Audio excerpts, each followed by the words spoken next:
Well, good day, and here I am at Schooliepalooza 2026 OG. It's scattered clouds, sunny, nice community, and good way for us nomads to gather once a year.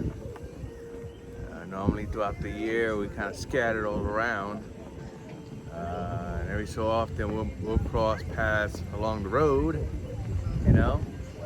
but it's like gatherings like this that brings all that communal energy, that positive human energy,